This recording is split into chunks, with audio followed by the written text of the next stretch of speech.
میں مانتا ہوں جتنے بڑے لوگ بنے وہ بھی اسکولنگ سسٹم سے گزر کے بنے ہیں, لیکن برباد ہوئے تو وہ بھی تو اسی سسٹم سے ہوئے ہیں. ابے ہر ایک کے لیے پڑھائی ضروری نہیں ہے, کہنا یہ چاہتا ہوں میں. بچے کے اسکول کی فیس کے پیسے پڑھاؤ, نہیں ہے تو بولے انجوائے کرو بیٹا. کیا کرو؟ کاروبار سیکھ ہمارے ساتھ. کل 2 بندے آئے میرے پاس, 2 نوجوان لونڈے, کراچی کے, شکل سے بھی کراچی کے پورے لونڈے کراچی کا جو لونڈا ہوگا نا, جو پورا ہوگا کراچی کا, وہ شکل سے فوراً پتہ چل جائے گا کہاں کا ہے. اس میں کہیں بھی پنجاب یا کے پی کے کا ذرا سی بھی اس کو ہوا نہیں لگی ہے. ایسے میں تو کراچی کا ہی ہوں نا, مجھے فوراً پتہ چل جاتا ہے یہ پیور کراچی کا لونڈا ہے. باریک سا ہوگا, منہ میں گٹکے کی ایک اسمیل آ رہی ہوگی, یہ کچھ علامتیں بتا رہا ہوں, ٹھیک ہے نا. باریک باتیں ایسی ہوں گی, او ہو جیسے اس سے بڑا بدماش دنیا میں پیدا نہیں ہو. اور ہوگا کیا؟ باریک.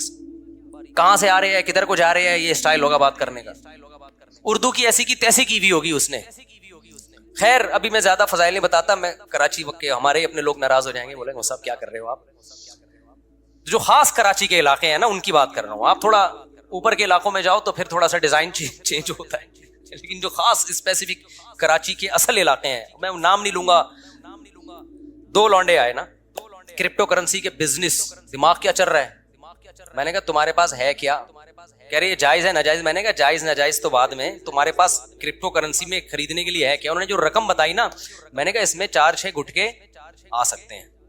میں کرپٹو کرنسی تو ایک جوئے کی طرح ہے, ادھر سے اٹھا کے کروڑپتی بنا دیا, ادھر سے جن کو گرایا ہے ان پٹخے ہوئے لوگوں کو بھی تو دیکھو, جن کو روڈ پہ لے آئی ہے. کہہ رہے پھر ہم کیا کریں. مجھے پتا تھا یہ کراچی میں پڑھائی کے علاوہ سب کچھ کر سکتے ہیں. یہ پڑھائی کیونکہ بہت ہائی لیول کے اسکولوں میں جانے کے لیے ان کے پاس فیسیں نہیں ہے. گورنمنٹ کے اسکولوں میں ہم مشورہ دیں گے تو ہمیں پتا ہے حشر کیا ہو جائے گا. ابھی صرف گٹکے پہ ہیں, وہاں کس پہ آ جائیں گے, سٹے پہ آ جائیں گے. اب ان کے پاس پڑھائی کا آپشن بولو نہیں ہے. گورنمنٹ اسکولوں میں پڑھیں گے نا, وہ تو نہیں پڑھیں گے. پرائیویٹ اسکولوں میں جو اچھے اسکول ہیں ان کی فیسیں اتنی ہیں کہ وہ یا تو کھانا کھا لو یا اسکول میں پڑھا لو. اور پڑھائی وہاں بھی نہیں ہے, یہ ذہن میں رکھیں. جو بہت اچھے لیول کے اسکول ہے نا, ان میں بس اچھا سا ماحول مل جاتا ہے, وہاں بچہ بیٹھا ہوگا ذرا نہا کے آیا ہوا ہوگا. وہ گورنمنٹ کے اسکولوں میں نہا کے بھی نہیں آیا ہوا ہوگا تو آپ کا بچہ بھی تھوڑے دنوں میں بغیر نہائے جائے گا, پھر یہ خطرہ ہوتا ہے. باقی پھر جو پرائیویٹ اسکولوں کا رزلٹ اتنا اچھا آتا ہے وہ لیتے ہی سلیکٹڈ بچوں کو ہیں, جو پہلے سے اچھے ہوتے ہیں, اچھے خاندانوں کے ہوتے ہیں, وہ سارے پڑھے لکھے ہوتے ہیں اور ان کے گھر میں پڑھائی کا بہت اچھا انتظام ہوتا ہے, تو وہ پڑھتے اپنی ہی قابلیت پر ہیں. سمجھتا ہے کہ نہیں سمجھتا. میرے 2 بیٹے ابھی ماشاءاللہ, ایک نے حفظ کر لیا, دوسرا بھی نہیں ہو رہا اس سے. میں نے کہا نہیں ہو رہا, چھوڑ دے بس. تو وہ ہم نے 8ویں کا امتحان دلوایا, 7ویں کا وہ پاس کر لیا انہوں نے, حالانکہ اسکول میں تو ہم نے پڑھایا نہیں ہے. وجہ کیا ہے کہ ان کے کزن نے پڑھایا ان کو, میرے بھانجے نے, تو وہ تو حفظ کے ساتھ انہوں نے کیا کر لیا. اور او لیول کا 7ویں کا پورے پراپر نمبر نہیں ہے لیکن وہ کور ہو جائیں گے انشاءاللہ, حالانکہ حفظ بھی کروا لیا. ٹھیک ہے نا, 1 سال کے اندر یہ تیاری ہوئی ہے کہ او لیول کا سلیبس انہوں نے 6-7 سال کا سلیبس چند مہینے میں مکمل کر لیا. یہ ہوم اسکولنگ, اور گھر میں پڑھتے 1 سے 2 گھنٹہ ہیں. سمجھ میں آ رہی ہے بات. گھر میں 1 سے 2 گھنٹہ ٹیوٹر آ کے پڑھاتا ہے. وہ ٹیوٹر بھی میرا بھانجا ہی ہے, 1 سے 2 گھنٹہ پڑھاتا ہے وہ, اور اتنی برکت اس کی. اور اس میں بھی ٹلے بہت مارتا ہے. آج فلانے کی شادی ہے تو آج ڈمکانے کی شادی ہے, تو آج فلانے کے یہاں جانا ہے, تو آج کبوتر, وہ اس کو شوق ہے مرغیاں, میری طرح مرغیاں پالنے کا. آج ان کی مرغی نے انڈا دے دیا ہے, آج مرغیوں کو انڈے پہ بٹھانا. اس کے میں نے تو غصے میں ڈانٹ لگائی, میں نے کہا انسان کا بچہ بن جا تو پھر آتا ہے پھر پڑھانا. اس طرح سے پڑھنے میں اتنی برکت ہوئی ہے. تو اسکولوں میں کہاں پڑھائی ہے, 50 بچوں کو کون سنبھالے گا وہاں. اسکول تو بھائی نوٹ چھاپنے کی. پھر بھی میں ایسا نہ ہو کہ آپ ٹیوٹر گھر میں لگا دیں, پتہ نہیں کیا کرے وہ, ایمانداری سے پڑھائیں نہ پڑھائیں. تو نارمل تو یہی ہے کہ اچھے اسکولوں میں بھیج دیا کریں, ورنہ نہ ادھر کا رہے گا نہ ادھر کا رہے گا. تو اب 8ویں میں سوچ رہا ہوں کہ بھیج دوں. اب بھی میں نہیں بھیجنا چاہتا تھا بچوں کو اسکول, کیونکہ مجھے پتا ہے کہ اسکول میں ٹائم ویسٹ ہوگا, یہاں زیادہ اچھا پڑھ لیں گے. لیکن بھیج کیوں رہا ہوں, اس لیے بھیج رہا ہوں کہ 2 گھنٹے ان کا استاذ آ کے ان کو گھر میں پڑھاتا ہے, اس کے بعد 22 گھنٹے فارغ ہوتے ہیں. 22 گھنٹے میں یا تو سوتے رہیں گے یا اٹھ کے لونڈے لپاڑے گلی محلے کے جو آڑے ترچے لڑکے ان کے ساتھ نکل لیں گے. تو اس کو کنٹرول کرنے کے لیے کہ ابے بھائی میں تو صبح مدرسے چلا جاتا ہوں نا, تو ان کو کنٹرول کرنے کے لیے کہ کہیں ان کو کھپا دو تاکہ صبح جائیں تمیز سے دوپہر کو آئیں. یہ نیت ہے, پڑھائی کی نیت سے نہیں داخل کر رہا.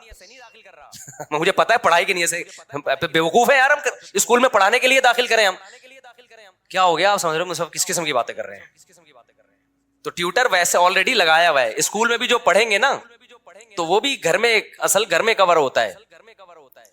تو اسکول اس لیے بھیج رہے ہیں کہ کھڈے لین لگاؤ ان کو کہیں صبح, تاکہ صبح جلدی اٹھیں, ورنہ 12 ابھی میں جمعے سے پہلے ٹھڈے مار کے اٹھا کے آیا. اٹھو ہے تم, شرم نہیں آتی تمہیں؟ کیونکہ رات کو سوئے دیر سے ہے نا. جب اسکول جانا کہ غم نہیں ہوتا تو بچے پھر سوتے بھی بہت دیر سے ہیں. ٹھڈے نہیں مارے میں نے, تمیز سے اٹھایا کہ نہا دھو کے جمعہ پڑھو شاباش. تو یہ روٹین نہیں بن پاتی بچوں کی سونے جاگنے کی, تو اس کے لیے پھر مجبوراً داخل کیا. ورنہ بہتر یہی ہے کہ نہیں کرو داخل. اگر آپ کی ویسے ہی روٹین بنا سکتے ہو نا گھر میں بچوں کی, تو پھر کوئی ضرورت نہیں ہے اسکول کی, بچہ بگڑے گا. تو وہ آئے تھے 2 لونڈے نا, کرپٹو کرنسی اور ٹوپی ڈرامہ. میں نے کہا بھائی مرے گا تو, ابھی تم لوگ ینگ لڑکے ہو, بالکل تمہیں برباد, تمہارا پیسہ برباد ہو جائے گا سارا. کہنے پھر کیا کریں؟ میں نے کہا پڑھائی تو بالکل, یعنی پوری باتیں تو میں ان کے سامنے صحیح طرح نہیں کر سکا, تو میں اب آپ کو بتا رہا ہوں کہ جو میرے دل کے جذبات تھے, کچھ ان کو کہے, کچھ لبے دبے لفظوں میں کیا ایکسپلین آپ کے سامنے کر رہا ہوں. کہ کہنا پورا جو چاہیے تھا نا وہ یہ چاہیے کہ تم کرو, تمہارے پاس وہ اعلیٰ اسکولوں میں پڑھائی کے پیسے ہے نہیں, چھوٹے اسکولوں میں جاؤ گے تو کیا ہو جاؤ گے؟ بولو برباد ہو جاؤ گے. کوئی نگرانی ہے نہیں چھوٹے اسکولوں میں. فری کے اسکولوں میں تو بالکل بھی نہ پڑھو میرے بھائی, فری کے اسکولوں میں. تو اس میں کیا ہوگا؟ میں نے کہا بھائی اب تم یہ کرو. ان کو میں نے کوئی کاروبار بتایا, آپ کو نہیں بتاؤں گا میں, کیونکہ میں کوئی موٹیویشنل اسپیکر نہیں ہوں کہ لوگوں کو یہ بتاؤں کہ ہر مہینے آپ 6 لاکھ روپے کما سکتے ہیں. دیکھا نا آپ نے یوٹیوب پہ آ رہا ہوتا ہے ہر مہینے آپ 6 لاکھ. اصل میں اس طریقے سے وہ ہر مہینے 6 لاکھ روپے کما رہا ہے. آپ بھی اسی طریقے سے کما سکتے ہیں کہ لوگوں کو بتائیے, ایک یوٹیوب پہ اچھا سا عنوان لگائیے, آپ ہر مہینے 1 کروڑ روپے کمائیے. تو آپ کی جو چینل ہے اس کے اتنے ویورز آئیں گے, مونیٹائز کیا ہوا ہے آپ نے یوٹیوب کا چینل, اتنے ویورز آئیں گے. یوٹیوب جو ہے ویورشپ پہ آپ کو پیسے دیتا ہے, تو وہ کمائے نہ کمائے آپ بولو کما لیں. تو میں نے ان سے کہا یہ جو ہر مہینے 1 لاکھ کمانا, 1.5 لاکھ کمانا, یہ کھوپڑی شریف سے نکال دو. یہی سارے فسادات کی جڑ ہے. اس سے انسان جاتا ہے ڈپریشن اور ٹینشن میں. کام کی بات ہے, سن لیں آپ لوگ بھی. میں نے کہا جتنے پیسے آپ کے پاس ہیں نا, جن میں چھوٹے سے گٹکے آتے ہیں, اس کو گٹکے میں ضائع نہ کرنا. تو ان کو ایک میں نے چھوٹا سا مشورہ دیا, آپ عمل نہ کریں. دیکھو ہر مشورہ ہر ایک کے لیے نہیں ہوتا, ایسا نہ ہو برباد کر دو پیسہ اپنا. میں نے کہا یار تم کچھ بھی, تم تو اس سے پراپرٹی بھی نہیں لے سکتے, اور آج کل تو ویسے بھی کراچی میں پراپرٹیاں بہت گری ہوئی ہیں. میں نے کہا تم سیدھا نا ماہرین اتوار بازار جاؤ جہاں پرندے بکھرے ہوتے ہیں. اور میں نے کہا یہ دماغ میں نہ رکھنا میں نے ہر مہینے 1 لاکھ کمانا ہے, میں نے ہر مہینے 2 لاکھ کمانا ہے, میں نے ہر مہینے 4 لاکھ. اس سے سوائے ڈپریشن کے کچھ بھی حاصل نہیں ہوگا. آپ یہ بولو میں نے اتنا کمانا ہے جس سے میری بنیادی ضرورت پوری ہو جائے. پھر اللہ رزق کے دروازے کھولے گا تو ایسا کھولے گا کیا بہت کچھ دے گا آپ. اور ابھی سے کھوپڑی بنا لی نا یہ میرا ہدف ہے, تو بھائی یہ اللہ یبسط الرزق لمن یشاء ویقدر, جس کے لیے چاہتا ہوں رزق کے دروازے کھولتا ہوں, جس کے لیے چاہتا ہوں رزق کے دروازے بند کر دیتا ہوں. یہ تمہاری سوچ پہ نہیں ملے گا کہ میں ہر مہینے 6 لاکھ چاہتا ہوں تو 6 لاکھ مل جائیں. ایسا نہیں ہونے, ڈپریشن ملے گی اور کچھ نہیں ملے گا. میں نے کہا آپ کے پاس جو اسباب اور وسائل ہیں آپ اس میں اسٹرگل کرو. تو میں نے کہا میں آپ کو بتاتا ہوں, ایک مشورہ دیتا ہوں, اور پہلے آپ کو بتا دوں آپ نے اس مشورے پہ عمل نہیں کرنا, ورنہ کوئی مرے گا تو مجھے پکڑے گا. میں نے کہا اتوار بازار جاؤ, پرندوں کی مارکیٹ دیکھو کون سا پرندے کا نام کیا ہے اور کون سا پرندہ کس قیمت پہ بولو نا بک رہا ہے, اور کون سا بہت زیادہ بک رہا ہے جس میں لاس کا چانس نہیں. 1 مہینہ یہی کام کرو, جا کے بازار میں بیٹھ جاؤ بس, سمجھو. اس کے بعد میں نے کہا آپ کو مارکیٹ میں نا 1 مہینے میں اندازہ ہو جائے گا کہ یہ پیرٹس یا یہ برڈ ایسا برڈ ہے کہ اس کو خریدنے میں انویسٹمنٹ کم ہے اور پروفٹ تھوڑا ہے لیکن یقینی ہے. میں نے کہا وہ لا کے گھر میں ڈال دو, انڈے بچے پیدا ہوں گے, ان کو لے جا کے مارکیٹ میں بولو نا بیچ دو. سمجھتا ہے؟ تو میں نے کہا اپنا تجربہ شیئر کیا کہ میں نے بڑے بڑے غریبوں کو کروڑ پتی ہوتے ہوئے اس کاروبار میں دیکھا ہے. بڑے بڑے غریبوں کو دیکھا ہے کہ جنہوں نے محنت سے یہ کام کیا نا بہت پیسہ کما لیا انہوں نے, لیکن اس میں لاس بھی بہت ہے. تو وہ پرندہ نہ خریدو جس میں لاس کا چانس ہو. سمجھتا ہے کہ نہیں سمجھتا؟ یہ جو پرندے آتے ہیں نا, یہ کیا نام ہے, چکس جو آتی ہیں, بلیک چک اور وائٹ چک آیا کرتی تھی ایک, یاد ہوگا اس کی قیمتیں آسمانوں پہ پہنچی ہوئی تھی. میں نے نہیں خریدی تھی اس دور میں بھی, میں نے اپنے گھر میں پرندے لے کے ڈالے ہوئے تھے برڈز, بزنس کی نیت سے. وہ سستے والے پرندے ڈالے ہوئے تھے, بہت زیادہ پیدا ہوتے تھے. تو اس وقت میں آزاد گھوم سکتا تھا, میں خود جا کے یہ کام کرتا تھا. اتوار بازار جا کے کسی کو بھی پہنا کے آ گیا. تو میرے پان گٹکے کا خرچہ نکل آتا تھا اس سے. میں وہ پان کھاتا نہیں نا, گٹکا کھاتا ہوں. پان گٹکے کا مطلب میرے جتنے دائیں بائیں, اس وقت میری 3 تھیں معذرت کے ساتھ, تو میرے پان گٹکے کا خرچہ اس سے بولو نا نکل آتا تھا. ہمارے دوست نے کیا, مفتی صاحب یہ کیا کر رہے ہو یار, یہ آپ سستے والے چکس لیے بھی آپ نے, بلیک چک اور وائٹ چک لو, اس سے یہ ہوگا کہ ایک جوڑا 5-6 ہزار کا بکے گا, اور جب 100 بیچیں گے تو 5,000 کو 100 سے آپ ضرب دیں, تو دیکھو فلاں نے گاڑی خرید لی فلاں نے. میں نے کہا بھائی یہ مصنوعی چیز ہے. تو انہوں نے کیا کیا, کئی لاکھ روپے کا سیٹ اپ ڈالا, بلیک چک اور وائٹ چک کے انڈے بچے دے دنا دن ایک دم گئے, اتنا پیسہ آنا شروع ہوا. اس کے بعد بلیک چک اور وائٹ چک کی قیمتیں دھڑام سے جب نیچے آئی ہیں تو وہ بھی دھڑام سے کنویں میں چلے گئے, نیچے بھی نہیں. سمجھ میں آ رہا ہے کہ نہیں آ رہا ہے بات؟ نہیں آ رہی میرا خیال ہے. تو یہ جو جب آپ دماغ بنا لیتے ہو نا کہ ہر مہینے منتھلی اتنا, اور پھر کچھ موٹیویشنل اسپیکر جو بے وقوف ترین ہے وہ آپ کو الو بھی بنا رہے ہوتے ہیں, تو وہ آپ الو بن جاتے ہو. تو اللہ رزق اللہ کے ہاتھ میں بھائی. آپ حدیث میں آتا ہے نبی صلی اللہ علیہ وسلم نے فرمایا, نبی صلی اللہ علیہ وسلم کو جب 2 چیزوں میں سے اختیار دیا جاتا تھا نا, آپشن ہوتا تھا آپ کے پاس, ہمیشہ وہ آپشن اختیار کرتے جس میں نفع بے شک کم ہو لیکن نقصان کا اندیشہ نہ ہو, رسک نہ ہو اس میں. ہمارا نوجوان رسک لے کے پیسے نوٹ چھاپنے کی کوشش کرتا ہے. سمجھتے ہو کہ نہیں سمجھتے ہو؟ تو میں نے دیکھا ہے جو زیادہ کاروبار کی باتیں کرتے ہیں نا وہ کاروبار کرتے نہیں ہیں, اور جو کرتے ہیں وہ باتیں نہیں کرتے, وہ مارکیٹ میں جا کے بیٹھ جاتے ہیں. میں نے ایسے ایسے لوگوں کو دیکھا ہے تھوڑے تھوڑے پیسوں پہ انہوں نے بزنس کیا اور اللہ نے کروڑ پتی بنا دیا. اچھا وہ 2 لونڈے آئے تھے کراچی کے, وہ یہ بھی پوچھ رہے تھے مجھ صاحب ہم بڑی انویسٹمنٹ کے لیے ادھار لینا چاہتے ہیں کسی سے, تو ہم چاہتے ہیں کہ ادھار. میں نے کہا یہ حماقت کبھی نہ کرنا, جتنے پیسے تمہاری جیب میں ہے اس سے شروع کرو, ادھار کبھی بھی بولو مت لو, ورنہ یہ ہوگا کہ ایک نئی ٹینشن کھڑی ہو جائے گی. اپنے پیسوں سے جو کام ہوتا ہے وہ محنت کے ساتھ ہوتا ہے, دوسروں کے پیسوں سے جو کام ہوتا ہے میرے بھائی اس میں فری پھوکٹ کے پیسے ملتے ہیں, اس میں کام نہیں ہوتا. جب اپنے پیسوں سے ہوگا نا کہ میرے گٹکے کے پیسے تھے, آج میں گٹکا بچا کے نہیں کھا رہا, گٹکا تڑپ رہی ہے جان, وہ جب انویسٹ کرے گا تو 100 دفعہ سوچے گا, ایسا نہ ہو کہ کل یہ گٹکا بھی جائے, اس سے بھی جاؤں میں. ہمارے نبی صلی اللہ علیہ وسلم نے کیا فرمایا, ایک صحابی آئے, دیکھو یہ ہے بزنس, ایک صحابی آئے بھیک مانگنے کے لیے, آپ نے فرمایا کہ تمہارے پاس کاروبار کے لیے کچھ بھی نہیں ہے, کچھ بھی نہیں تھا ان کے پاس.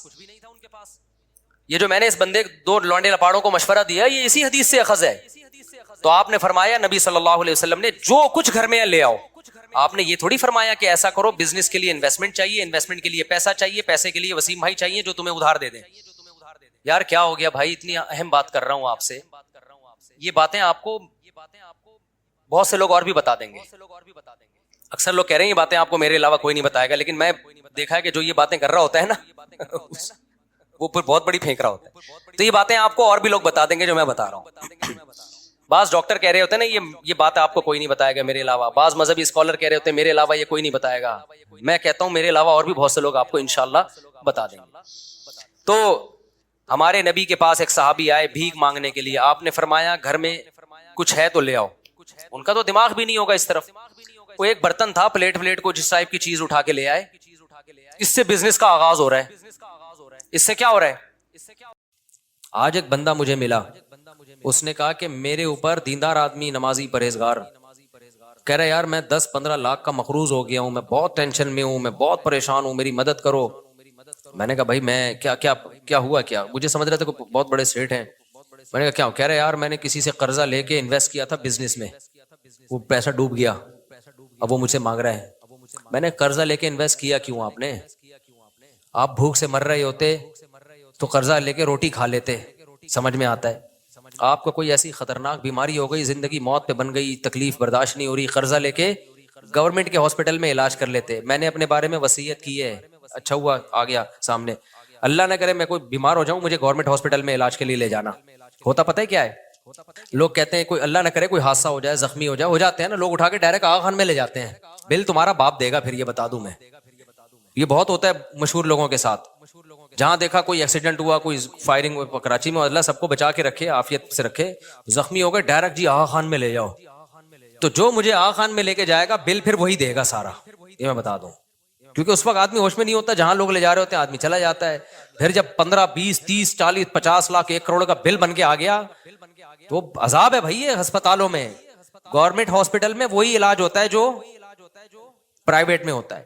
ہاں ٹیسٹ ویسٹ میں کوشش کرتا ہوں, جو چھوٹے موٹے ٹیسٹ ہیں وہ اچھے ہاسپٹل سے کرواؤں, لیکن جب کوئی اللہ نہ کرے بڑی بیماری آتی ہے جس میں لاکھوں روپے روز خرچ ہوتے ہیں, بھائی وہ آدمی گورنمنٹ میں ہی کروا لے. سمجھ میں؟ تو اپنے آپ کو اتنا نہیں مصیبتوں میں ڈالو. میں نے لوگوں کو دیکھا ہے کروڑوں پتی لوگوں کی جائیدادیں بک گئی علاج میں. تو کیوں یار ایسا؟ پھر زندہ رہ کے بھی آدمی کہتا ہے ختم. ٹھیک ہے نا؟ ایک ٹیکا اتنا مہنگا لگ رہا ہوتا ہے. تو یہ کھرب پتی لوگوں کے کام ہے. آغا خان میں علاج کروائیں, جو مہنگا علاج ہے وہ زرداری صاحب کروائیں, وہ نواز شریف صاحب کروائیں. ان لوگوں پہ سوٹ کرتی ہیں یہ چیزیں. نارمل جو ہم جیسے لوگ ہیں, میں نہیں کہہ رہا ہم غریب ہیں, اللہ نے میرے پاس بہت کچھ دیا ہے, لیکن میں کیوں سارا آغا خان میں لگا دوں بھائی؟ میں چھوٹی موٹی بیماریاں ہیں, ٹیسٹ ہیں, وہ ٹھیک ہے, اس کے لیے تو جو ہے نا وہ آپ کوشش کریں لیب اچھی ہونی چاہیے, اس میں تو میں آغا خان ہی کو ترجیح دیتا ہوں.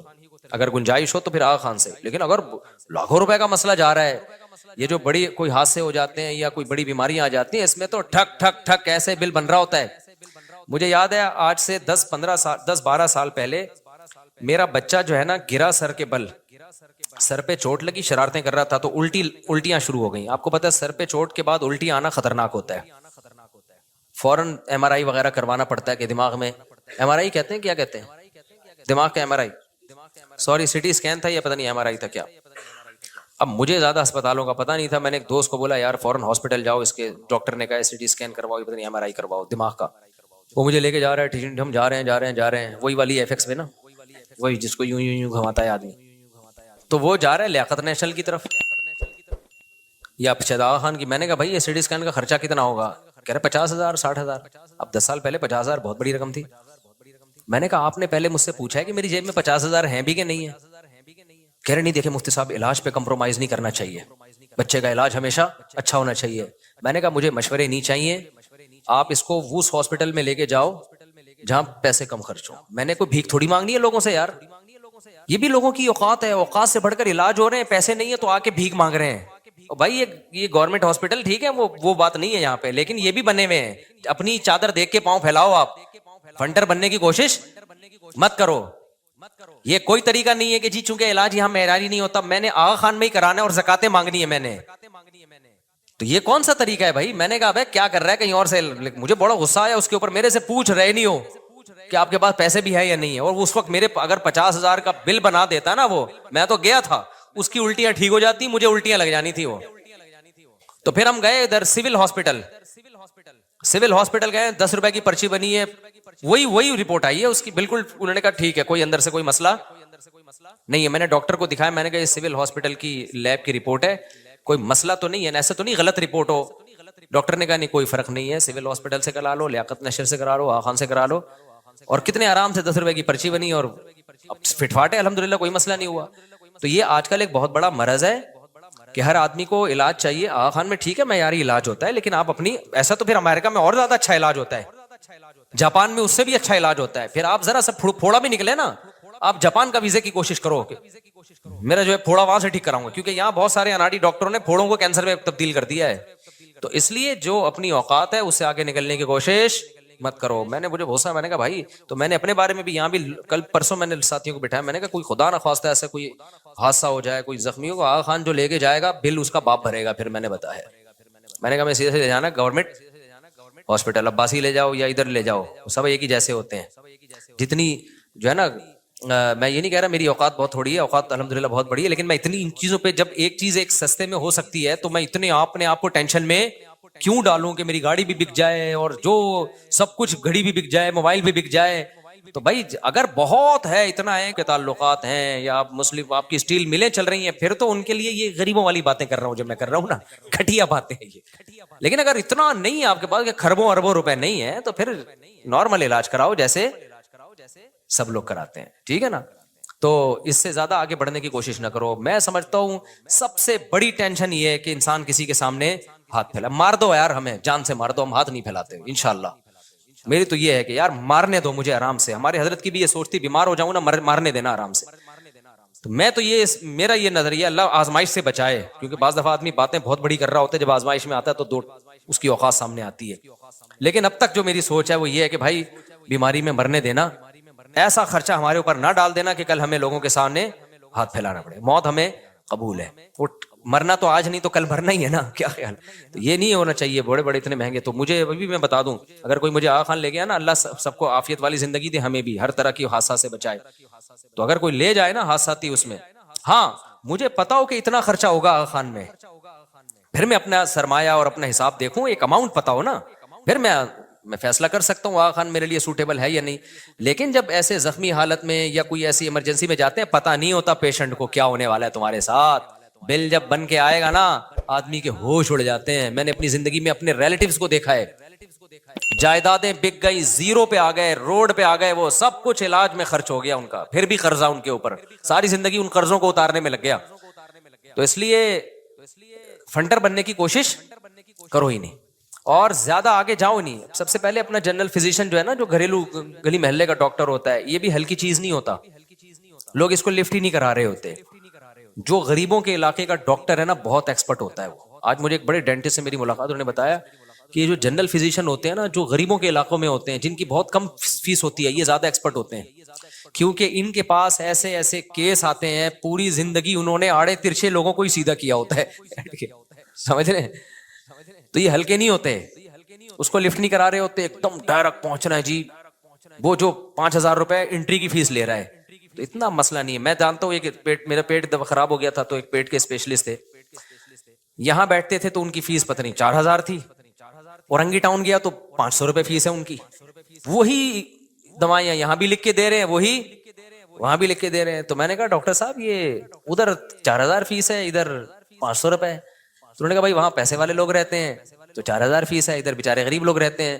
تو میں نے کہا ہم پھر ادھر ہی آگے رہ لیتے ہیں, کیا خیال ہے, تاکہ ہم بھی پیسے والے, علاج میں ہمارا خرچہ بچے گا. لیکن اس کو اورنگی ٹاؤن والے لفٹ نہیں کرا رہے ہوں گے وہاں پہ کہ 500 روپے فیس ہے, یہ کیا علاج کرے گا. علاج تو ادھر ہوگا, ناظم آباد میں ہوگا, ڈیفینس میں ہوگا. ابے وہاں بھی یہی بیٹھا ہوا ہوگا, پرچی الگ کٹ رہی ہوگی. تو آغا خان والے بھی وہی ٹیکا لگا رہے ہوں گے جو سول ہاسپٹل میں لگ رہا ہوگا. پھر بھی اگر بہت پیسہ ہے تو پھر آغا خان میں کراؤ, بہت زیادہ اگر ہے تو پھر صحت پہ کمپرومائز نہ کرو. لیکن اتنا پیسہ مقابلہ کرنا آسان کام نہیں ہے بھائی. اچھا یہ میں واقعہ مکمل کر دوں, تو وہ کہہ رہے تھے میں نے 8-10 لاکھ روپے کہیں سے قرضہ لے کے کاروبار میں لگا دیا. اس سے مجھے یاد آیا کہ آغا خان میں جو لے کے جائے گا نا مجھے, بل کون بھرے گا, خود ہی بھرے گا وہ. تو اب اس میں کیا مسئلہ ہے, وہ کہنے لگے کہ میں پھنس گیا, میں یہ ہو گیا. یہ بہت کیسز آ رہے ہیں, میں نے فلاں سے ادھار لیا, کاروبار میں لگایا. پر بھائی تیرے پاس جب پیسے نہیں تھے تو ادھار لے کے کاروبار میں لگایا کیوں تم نے؟ ہوس ہے, ہوس, ایک دم مالدار بننے کا شوق. اپنے پاس دھیلا نہیں ہے تو لوگوں سے لے کے لگا دو. اور وہ بڑا بے وقوف ہے جس نے دیے ہیں. اب کہہ رہے ہیں, وہ لوگ کہہ رہے ہیں کہ وہ میرے اوپر سر پہ کھڑا ہوا ہے جس کے پیسے میں نے لیے تھے. میں نے کہا بھائی بات یہ ہے کہ جب آپ نے کسی کا پیسہ لے کے لگایا, اگر وہ ڈوب گیا تو اسلام میں نقصان انویسٹر کا ہوتا ہے, محنت کرنے والے کا نہیں ہوتا. محنت کرنے والے کا بس یہ نقصان ہے کہ اس کی محنت ضائع ہو گئی, تو بنتا ہی نہیں ہے. کیا خیال ہے؟ اب تو ٹینشن اس کو ہونی چاہیے, آپ کو تھوڑی ہونی چاہیے ٹینشن. یہ خوب اچھی طرح سمجھ لو, جب کوئی کاروبار کے لیے پیسہ مانگے نا اور آپ دو تو سمجھ لو اب شرعی لحاظ سے بھی واپس نہیں لے سکتے. مفتی کے پاس کیس آئے گا, مفتی اس کو فیور دے گا, آپ کو فیور نہیں دے گا. کیونکہ جب کاروبار میں پیسہ ڈوبا تو جس کا پیسہ تھا اسی کا ڈوبا ہے, آپ کا تو پیسہ ہی نہیں تھا تو ڈوبا کہاں سے؟ تو میں نے کہا میرے بھائی تو نے 10 لاکھ لیے ہوں, 10 کروڑ لیے ہوں, 15 کروڑ لیے ہوں, جب کاروبار میں نقصان ہو گیا تو نقصان تو انویسٹر کا ہے. اب آپ کہہ سکتے ہیں اسلام نے انویسٹر پہ بڑا ظلم کیا, یہ تو کہہ سکتے ہیں نا بھائی. بات یہ ہے کہ جس کے پاس پہلے ہی پیسہ نہیں تھا اس کو پیسہ کا پابند بنا دینا, یہ زیادہ بڑا ظلم نہیں ہے کیا؟ جو کاروبار میں کبھی پروفٹ ہوتا ہے کبھی لاس ہوتا ہے. اس کے پاس اتنا پیسہ ہے نہیں کہ کاروبار میں لگا دے وہ, اور لاس بھی اس کے اوپر ڈالا جائے وہ تو زمین میں گڑ جائے گا. ہاں اس کی حماقت سے لاس ہوا ہے تو پھر اس کی ذمہ داری ہے. یعنی اس نے جیسے دکان کھولی, چھوڑ گیا رات کو, سونے کی دکان کھولی, پیسہ آپ نے دیا, دکان وسیم نے بنائی, سونے کی دکان کھولی ہے اور سو رہا ہے اس میں. یہ دکان کس کی کھولی تھی اس نے؟ سونے کی, گولڈ کی دکان کھولی اور سو رہا ہے. چور سارا گولڈ لے کے چلے گئے. اب اس کو بھرنا پڑے گا کیونکہ یہ نقصان کس سے ہوا ہے؟